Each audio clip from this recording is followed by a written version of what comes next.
So we're in Fresno, California. We just finished installing a Badger 5 1/2 horse disposal. This is straight out of Ferguson, right up the road here. We did give you a new mounting bracket. This guy right here is interchangeable with all the InSinkErator products. However, the old mounting flange was corroded. So anyways, that's new. So brand new flange, brand new putty, brand new disposal. And then the 7/8 hose, brand new as well. And then the air gap was replaced. So that's everything on the plumbing side. The dishwasher side, it would be an appliance repair technician.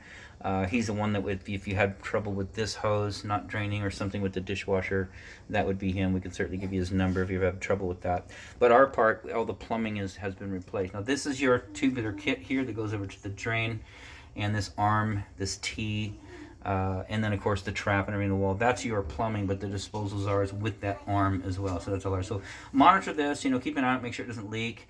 Up on top of the cabinet or up on top of the sink here, we recommend not washing down the top here. Reason why is you have 1, 2, 3, 4 holes. They're sealed, but the more water you introduce up here, the more chance you have of getting water down into your cabinet area. So anyways, everything looks good outside of that. It seems like it's done.